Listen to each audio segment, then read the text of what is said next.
নমস্কার। শুরু হচ্ছে আজকের গল্প অশরীর। বিভূতিভূষণ বন্দ্যোপাধ্যায়ের ভয় সমগ্র থেকে নেওয়া আজকের গল্প অশরীর। নানা রকম অদ্ভুত গল্প হচ্ছিল সেদিন আমাদের লিচুতলার আড্ডায়, কিন্তু সেসব নিতান্ত পানসে গোছের ভূতের গল্প।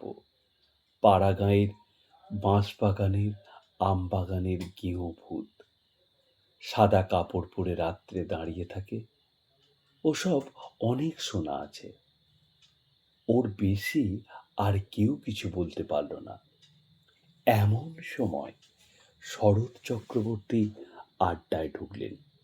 তিনি আবকারি বিভাগে বহুদিন কাজ করে অবসর গ্রহণ করছেন সম্প্রতি। ৬০-এর কাছাকাছি বয়স। তান্ত্রিক সাধনা করেন। ঠিকুজি কুষ্টি বিনা পয়সায় করে দেন। কোন রত্নের আংটি ধারণ করলে কার সুবিধে হবে ঠিক করে দেন। পরের বেগার খাটতে ওর জুড়ি বড় একটা দেখা যাবে না এই সব কাজের জন্য। লোক অতি সজ্জন, সকলে মানে, শ্রদ্ধা করে। অনেকে ওর সামনে ধূমপান পর্যন্ত করে না। শরৎবাবু ঢুকে বললেন, এই যে কি হচ্ছে আজ? যা বাদলা নেমেছে আজকে। শ্যামাপদ মুক্তার বললেন, আসুন আসুন চক্রবর্তী মশাই, আমাদের ভূতের গল্প হচ্ছে বাদলার দিনে, তবে তেমন জমছে না। আপনার তো। শরৎ চক্রবর্তী মশাই বললেন, আমি একটা গল্প বলতে পারি, তবে সেটা ভূতের গল্প নয়। সেটা কিসের গল্প তা আমি জানি নে, আপনারা শুনে বিচার করুন। শরৎবাবুর মুখের দিকে তাকিয়ে যখন আমরা শরৎবাবুর মুখে সেই গল্প শুনে আমরা নিজেরাই নিজেদের মধ্যে তাকাতে আরম্ভ করলাম। সবাই অবাক হয়ে গেলাম। স্বর্গ মর্ত এক সূত্রে গাঁথা হয়ে গেল। সেই ঘন বর্ষণ মুখর মেঘের আবরণ ভেদ করে। শরৎবাবু বললেন, আমাকে সেবার জলপাইগুড়ির ওধারে ডুয়ার্স অঞ্চলে বদলি করলে। আমার পরিবারবর্গ তখন ঢাকায়। তাদের ওখানে রেখে জলপাইগুড়ি চলে গেলাম। নতুন চাকরি, সেখানে নিজে না দেখে শুনে কি করে সবাইকে নিয়ে যাই। বিশেষ করে ছেলেমেয়েরা তখন ঢাকা স্কুলে পড়াশোনা করছে। সেখানে গেলাম। সেই জায়গাটা জলপাইগুড়ি থেকে অনেক দূরে। ছোট লাইনে যেতে হয়। পথে চা বাগান পড়ে, বনময় অঞ্চল, কিন্তু দূরে সবুজ বনরেখার পটভূমিকায় হিমালয়ের শিখরমালা চোখে পড়ে। বড় নির্জন স্থান। আমি যে জায়গায় গেলাম তার নাম হলদিয়া। ছোট্ট জায়গা। আমি সেখানে গিয়ে সিনিয়র সাব ইন্সপেক্টরের বাসায় উঠলাম, কারণ আমার বাসা তখনও ঠিক হয়নি। সেই ভদ্রলোকের নাম রেবতীমোহন মুখুজ্জে। বাড়ি নদিয়া জেলায়। বেশ ফর্সা, লম্বা, দোহারা চেহারা। আমায় খুব যত্ন করলেন। দিন কয়েকের মধ্যেই বাসা ঠিক করে দেবেন এই ভরসা দিলেন। তৃতীয় দিনের সকালে আমায় বললেন, আপনাকে একটা কথা বলি। আমি বললাম, হ্যাঁ বলুন না। আপনার এখন এখানে আসা খুব ভুল হয়েছে। কেন বলুন তো? আপনি জানেন না কিছু এদেশের ব্যাপার? না, কি ব্যাপার বলুন তো? এই বর্ষাকালে এখানে ভয়ানক ব্ল্যাক ওয়াটার জ্বর হচ্ছে চারিধারে। আপনি নতুন লোক, আপনার তো খুবই জ্বর হওয়ার সম্ভাবনা বিদ্যমান। দু একবার জ্বর হলেই ব্ল্যাক ওয়াটার জ্বর দেখা দেবে। তখন জীবন নিয়ে টানাটানি পড়ে যাবে। এই রকম এদেশের কাণ্ড। তবে আপনার আপনারা আছেন কি করে সে কথা আর বলে লাভ নেই। ইচ্ছে করে নেই, আছি পড়ে পেটের দায়ে। চাকরি ছেড়ে দিলে এই বয়সে যাব কোথায়, খাবো কি? আমার দুটো মেয়ে পরপর মারা গিয়েছে ব্ল্যাক ওয়াটার ফিভারে, তবুও বদলি পেলাম না। কি করি বলুন শরৎবাবু? তবে একটু সাবধানে থাকলেই হবে। জলটা গরম না করে খাবেন না।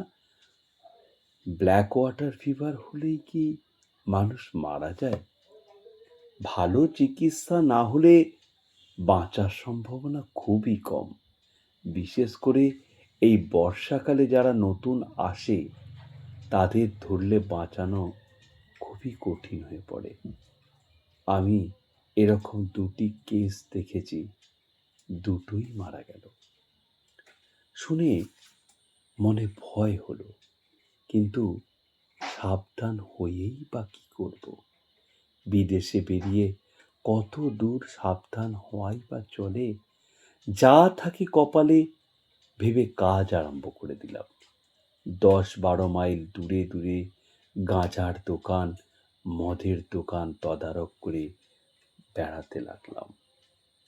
খুব ভালোই লাগছিল। বর্ষার সবুজ অভিযান শুরু হয়েছে বনে বনে। কত রকমের ফুল ফোটে, কত ধরনের পাখি ডাকে। দূরে হিমালয়ের তুষারাবৃত কি একটা সিংহ একদিন দেখা গেল। মিছরির পাহাড়ের মতো ঝকঝক করছে সকালের সূর্য কিরণে। তবে রোদ বড় একটা উঠতে ইদানিং আর বেশি দেখা যেত না। ইতিমধ্যে রেবতীবাবুর চেষ্টায় ভালো একটা বাসা পাওয়া গেল।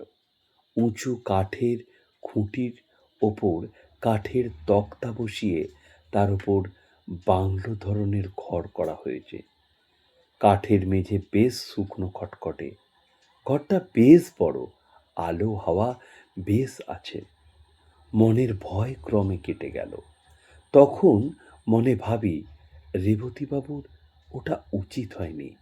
এখানকার মাটিতে পা দিতে না দিতেই অমন ভয় দেখিয়ে দেওয়া ওনার কি ভালো হয়েছে? কেন করলেন ওটা রেবতীবাবু? অন্য কোনো মতলব ছিল নাকি? এরকম ৭-৫ ভাবি। এখানে আমার এক ব্রাহ্মণ আর্দালি জুটল, নাম দিগম্বর পাঁড়ে। লোকটা অনেক দিন সেখানে আছে, রান্না করতে খুব ভালো। সে হাট বাজার রান্না বান্না সবই করত, দারুণ হাতের রান্না তার। কোনো অসুবিধেই আমার হলো না। মাস ২ পরে সেবার বামুনপাড়া নর্থ বলে একটা জায়গায় আবগারির তদারকিতে গেলাম। এই আবগারির তদারকিতে যেতে যেতে সেখানে অনেকগুলো ছোট ছোট চা বাগান পড়ে, আর সেই চা বাগানের ভেতরেই ছোট্ট বাজার। চা বাগানের গুলোর গায়ে লেখা আছে বামুনপাড়া নর্থ টি এস্টেট। পাহাড়ি একটা ছোট নদী পেরিয়ে আমার গরুর গাড়ি বাজারে গিয়ে থামল। বেলা তখন ১০টা। ২টি মারোয়ারি মহাজনের গদি আছে। তারা বনাঞ্চলের উৎপন্ন সওদা করে। দেবেন সামন্ত বলে মেদিনীপুরের একজন ব্যবসায়ী কাঠের কারবার আছে। গাঁজা আফিমের দোকান সেই দেবেন সামন্তের ভাই শশী সামন্তের। ওখানে বসে থাকতে থাকতেই আমার শরীর কেমন খারাপ হলো, মাথা ধরল। দেবেন সামন্তকে বললে সে একটা হোমিওপ্যাথি ঔষধ দিল। যখন বললাম যে আমার খুব মাথার যন্ত্রণা হচ্ছে, সঙ্গে সঙ্গেই তিনি একটা হোমিওপ্যাথি ওষুধ দিলেন। বললেন এতেই সেরে যাবে, কোনো ভয় নেই। আমি বললাম, আপনাদের এখানে ব্ল্যাক ওয়াটার হয়? খুবই হয় বাবু, মানুষও মরে। তা মন্দ মরে না, আপনারা ভয় পান না কেন? আমরা অনেক দিন আছি, নতুন যারা আসেন তাদের ভয় একটু বেশি। সবাই দেখছি একই কথা বলে। গাঁজার হিসেব চেক করতে করতে আর যেন বসতে পারলাম না। তাড়াতাড়ি কাজ সেরে নিয়ে গাড়িতে উঠে পড়ি। জল তেষ্টা পাওয়াতে বামুনপাড়া নর্থ চা বাগানের একটা গুমটি টিনের সেট থেকে জল চেয়ে খাই এক নেপালি দারোয়ানের কাছ থেকে। যখন বাসায় পৌঁছালাম তখন বেলা গিয়েছে। আমার তখন খুব জ্বর। পথেই কম্প দিয়ে জ্বর এসেছে। খবর পেয়ে রেবতীবাবু ছুটে এলেন। ডাক্তার ডাকা হলো। ঔষধ, ইঞ্জেকশন, দিনের মধ্যে জ্বর ছেড়ে গেল। দিন 15-র বেশি কাটলো। বেশ আছে এই সময়। সবাই বলল ঠান্ডা লেগে এমনটা হঠাৎ হয়েছিল, ও কিছু নয়। আমি নিজেও সেভাবেই বোঝালাম নিজের মনকে, কারণ যা ইঞ্জেকশন ঔষধ দিয়েছিল তাতেই শরীর ঠিক হয়ে গেছে। আবার বেশ কাজকর্ম করি, শরীরে কোনো গ্লানি নেই। একদিন হলদিয়া পুলিশ থানায় বসে থানার দারোগার সঙ্গে গল্প করছি, হঠাৎ আবার এ জ্বর এলো। দারোগাবাবু লোক দিয়ে আমায় বাড়ি পাঠিয়ে দিলেন। আরদালি দিগম্বর পড়েকে বললাম জল দাও। জল খেয়ে শুয়ে পড়লাম। 3 দিন ভীষণ জ্বরের ঘুরে কাটল। রেবতীবাবু এবং থানার দারোগাবাবু দুবেলাই আসতেন। কিভাবে আমায় সাবু বার্লি তৈরি করতে হবে আমার আরতালিকে শিখিয়ে দিয়ে যেতেন। 3 দিন পর জ্বর কমে গেল। ক্রমে বেশ সেরে উঠলাম। কাজকর্ম আবার শুরু করে দিলাম। দিন 15 পরে চা বাগানের একটা আবগারি কেসে দেখতে গিয়েছি। আবার হঠাৎ জ্বর এলো। এবার একটা জিনিস লক্ষ্য করলাম, এখনকার জ্বর, এই হলদিয়া, এই বনাঞ্চলের যে জ্বর, এই জ্বর ভেলকিবাজির মতো আছে, আবার ভেলকিবাজির মতো চলে যায়। কখন যে আসে আর কখন যে যায় তা এখন ভালোই টের পাচ্ছি। সুতরাং প্রথম জ্বর এলে আমার আর সেরকম ভয় হতো না। এখন গা সওয়ার দরুন সে ভয় একেবারেই নেই। আরদালিকে ডেকে বলে দিলাম আগের মতো পথ্য প্রস্তুত করে আমাকে যেন খাওয়ায়। এবার কিন্তু একটু অন্য রকম হলো। অতি সহজে এবার আমি নিষ্কৃতি পেলাম না। দিন 2 পরে উৎকট ব্ল্যাক ওয়াটার জ্বরের সমস্ত লক্ষণগুলি আমার মধ্যে ফুটে বেরোলো। অতিরিক্ত রক্তপাতের দরুন অত্যন্ত দুর্বল হয়ে পড়লাম। সেরে উঠতে 5-6 দিন লেগে গেল।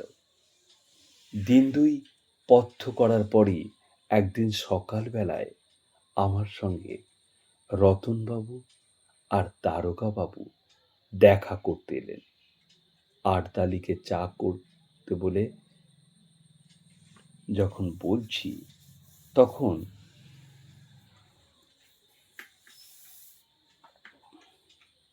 থানার দারোগাবাবু বললেন চা খাবো না। পরে বুঝলাম তারা চা খাননি, ব্ল্যাক ওয়াটারকে ছোঁয়াচে জ্বর ভেবেই।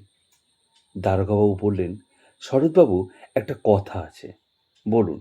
আপনি এখান থেকে চলে যান। কেন বলুন তো? ডাক্তারবাবু তাই মত। আমাকে তো কিছুই বলেননি ডাক্তারবাবু। দারোগাবাবু একটু ইতস্তত করে বললেন, না মানে মানে ডাক্তারবাবু আমাদেরকে বলে গেছেন, আপনাদের বলেছেন, আপনাকে বলার জন্য ডাক্তারবাবু আমাদেরকে বলে গেছেন। তাই বলা উচিত ভাবলাম। উনি বলছেন আপনার অসুখ খুব খারাপ। মানে আমি তো সেরে গিয়েছি। ও সারা বড় কঠিন শরৎবাবু। বেশ, তাহলে স্টেশন পর্যন্ত আমি যাব কি করে? রক্ষিয়া ঘাট পার হবার তো কোনো উপায় দেখি নে। কিছু ভাববেন না, স্ট্রেচার জোগাড় করছি চা বাগান থেকে। কুলি পাঠাবো, পুলিশের একজন লোক সাথে থাকবে। আপনাকে ট্রেনে উঠিয়ে না দিয়ে তারা ফিরবে না। বেশ, আমি তখন জানতাম না যে সেদিনই আমার জীবনের শেষ দিন। যদি কিন্তু সে কথা ক্রমে বেড়েই চলল।